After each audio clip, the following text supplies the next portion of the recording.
And now, Kim and Matt, they're here. Hey. Before we talk Texans, tell me what you thought when you saw the Titans reveal their Oilers throwbacks. You want me to go first on Go this? first. I've been around the Oilers whole thing longer than you.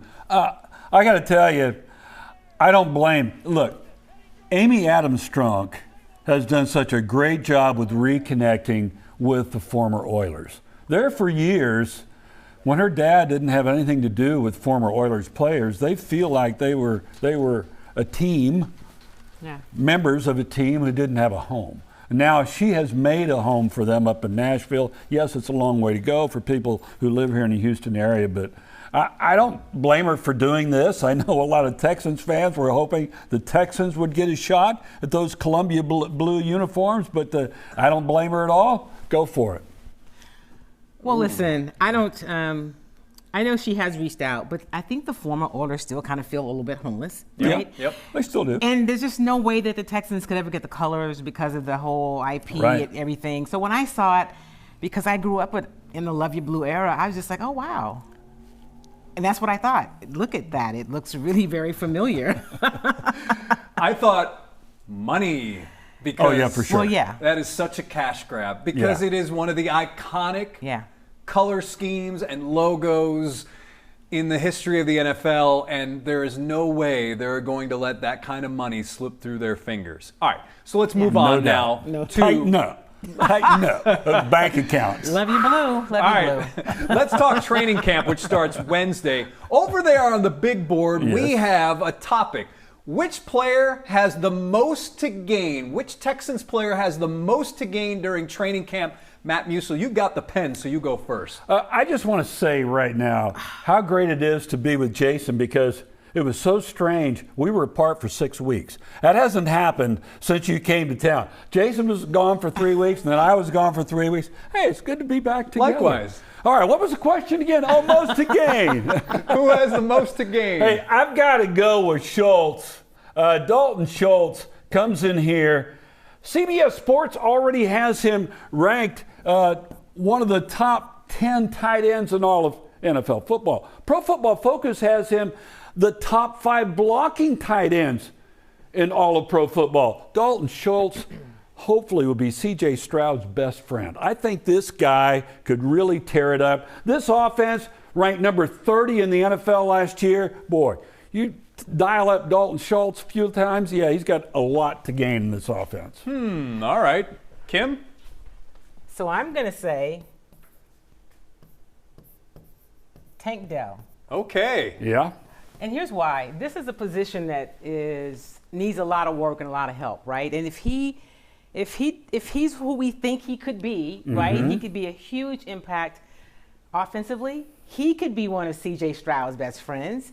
And he could also be great on special teams. I think he has a lot to gain. We'll just see if he turns into the player that we think he could be. No, Interesting. I hope he does. Interesting. I'm going to say another rookie. I'm going to say right here, and I'm going Juice. Oh, yeah. Yeah. You draft a guy in the second round. You have some veterans there.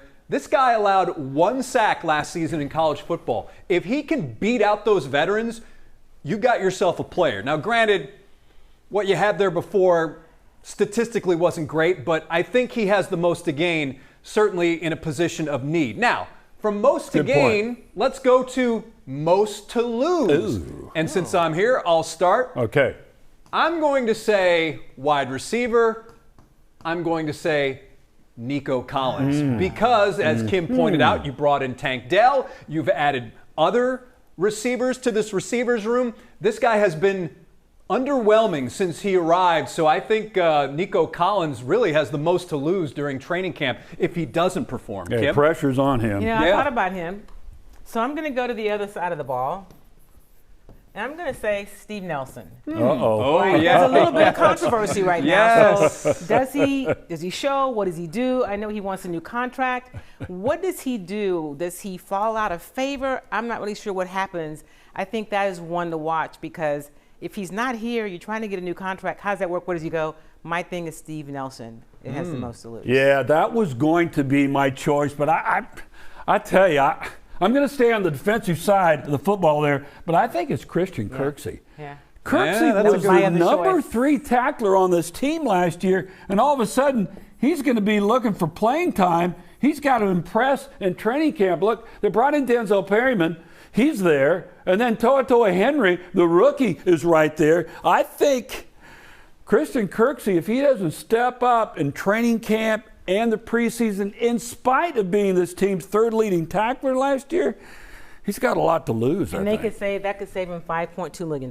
That's a good point as well. I'm just saying. That's a good point. Financially speaking, yes. Everyone's thinking quarterback C.J. Stroud. Yep. Certainly that battle with Davis Mills, if you want to call it a battle, that is probably the biggest storyline of camp. Which storyline other than that one are you most looking forward to, Kim? For me, it's John Mechie. I'm interested to see how he recovers. I mean, unfortunately, he had a hamstring injury and he couldn't participate in OTAs. They didn't really fill a spot, right? They just, the draft picks they had and a couple of free agents. But I'm interested to see how he does. There's no expectations on him, as there should not be, just because of what he's gone through. But he could be, one, hopefully he's really healthy and he gets a chance to play. And then secondly, he could be a really big boon to this offense if he can be the player they thought he'd be coming out of college. Yeah. I'm wondering about offense and the offensive coordinator, the new one, Bobby Slowick. Yeah. He doesn't have the weapons that he had in San Francisco. So to me, that'll be really interesting to see how that plays out, your new offensive coordinator, Bobby Slowick. You got a very good point. I'm going to say the storyline I'm going to watch is Will Anderson Jr. because this guy is a monster. What they call him in high school, the Hammer. I think he was a Hammer in high school. They called him Terminator at Alabama. That's the way he played.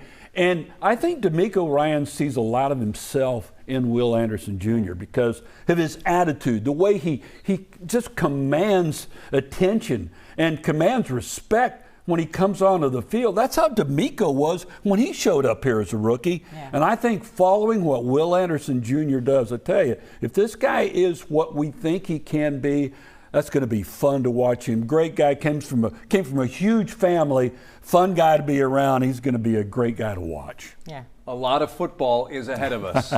And a lot of heat. A lot of heat as well. Kim Davis from Chalk Talk. We'll see you Wednesday at camp, right? Wednesday at camp. Thanks for being on Sports Extra. Thanks for having me.